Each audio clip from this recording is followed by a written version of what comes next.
Hey guys, how are you? How's your life? How's your mom? How's everything going on right now? Okay, so once again, I'm gonna start off with a warning because this video is kind of bad too. Like all my videos are probably gonna be. But anyways, so this video is about Armin Meiwes. He was a German cannibal, and so if you are bothered by cannibalism and obviously murder, because that's gonna be in pretty much all my videos.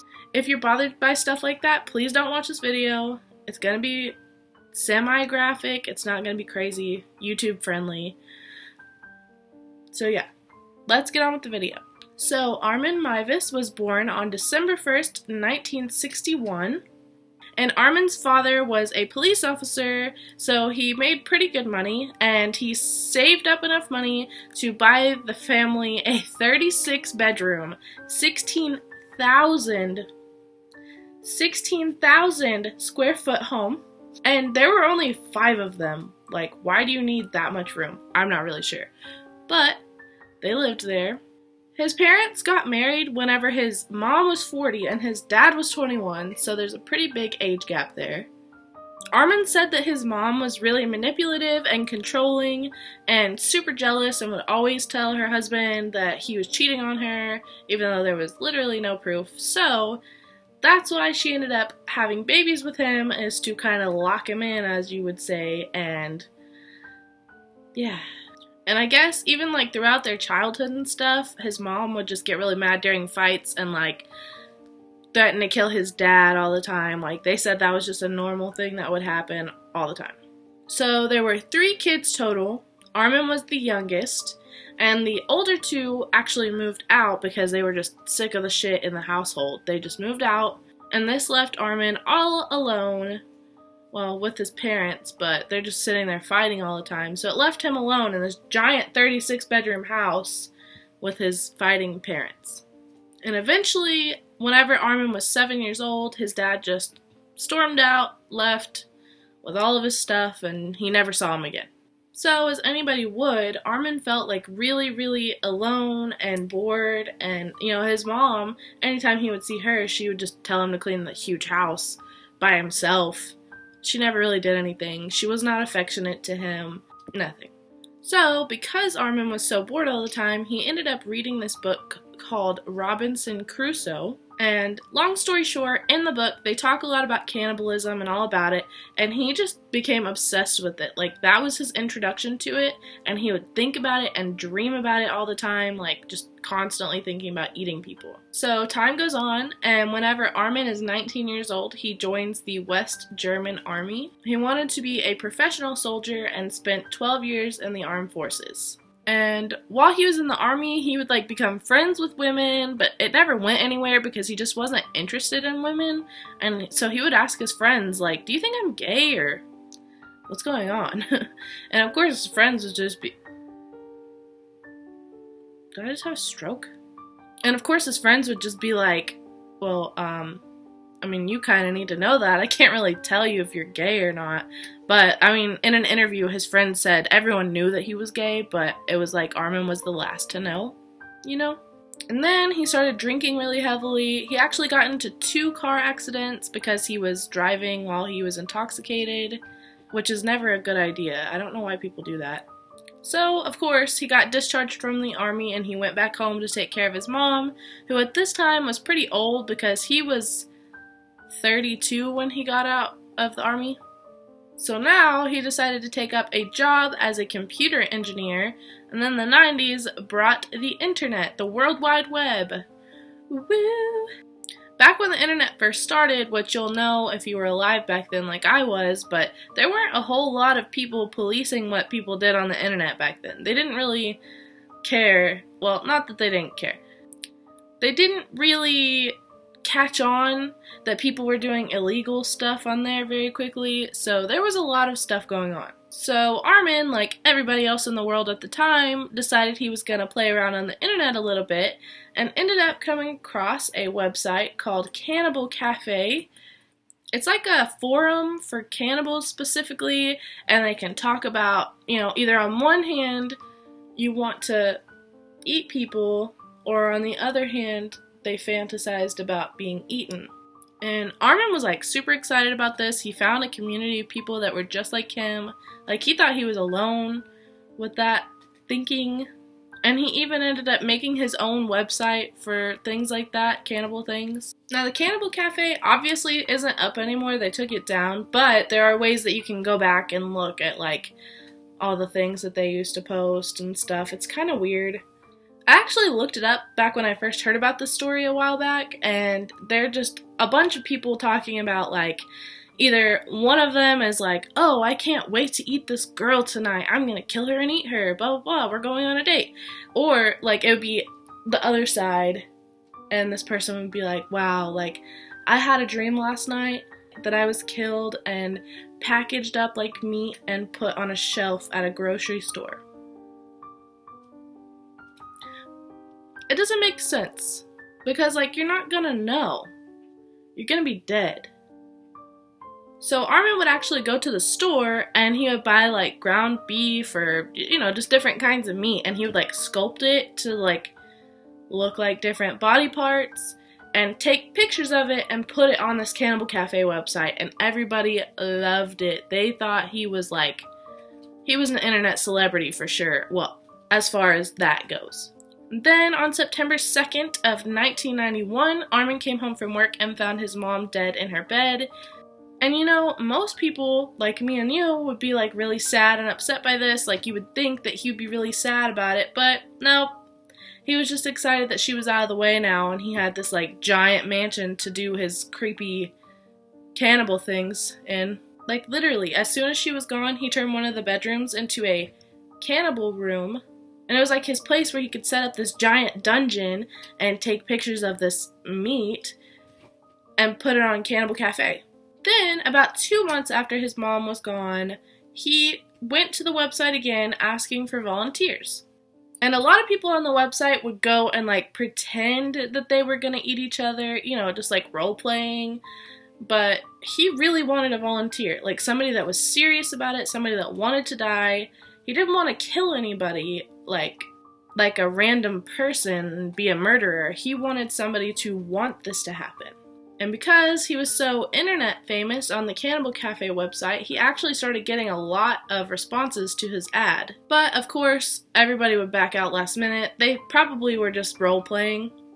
He did find one man that actually came to his house after emailing back and forth, but last minute decided he didn't want to do it. And honestly, he's lucky that Armin was the way that he was and wasn't like a full-blown serial killer, because that guy would have died that night. And finally, Armin got his final response. It was a man named Bernd Brandes. I can't say names, especially German names. I'm sorry. I'm just gonna call him Brandes, okay? That's easier for me to say. Brandes was a 34-year-old married engineer. So they're emailing back and forth about what they want to happen. Armin is telling him, like, step by step, this is what I'm gonna do. And Brandes is totally fine with it. He actually throws out stuff too. One of his ideas was that he really wanted his skull to be used as an ashtray. And the other one was that his ultimate fantasy was to cut off his penis and have them share it, like, at a dinner table. Okay. And Armin said, like, even if I didn't want to do it, I was gonna do it because that was his wishes. Like, I'm not gonna disrespect the person who's volunteering, you know? So, I mean, that's nice of him, I guess. On March 9th, 2001, Brandes goes to Armin's huge, giant, creepy mansion. And of course, whenever he gets there, they, like, have sex and do all that. And Armin gave him a ton of sleeping pills and liquor, and he didn't, like, sneak it in there. He, like, gave it to him and said, here, this is gonna help you with, like, pain or whatever. And he also told him that he was gonna film the whole thing, and Brandes said that was totally fine, because Armin wanted to, like, rewatch it over and over, you know? So Armin, like, sets up the camera, Brandes lays on the table, and Armin gets to the cutting. He wanted to get this over with and do this first because that's what they already discussed doing. That was Brandes' wish, so he just wanted to do it. In Armin's own words, he says that Why do I talk like that? In Armin's own words, he said that it took 20 to 30 seconds, that Brandes was screaming in agony, and that blood was squirting out like a fountain. So Armin decided to take the penis, put it in a pan in the kitchen, seasoned it up, like you do, cut it up, and then he served it to both Brandes and himself. And he said that honestly this was really disappointing for him because he said it was awful. It tasted horrible, it was really chewy, and he just couldn't eat it. In an interview, Armin said that Brandes wanted to be put in a bathtub so that he could sit in his own blood. I guess he said that he liked watching that happen.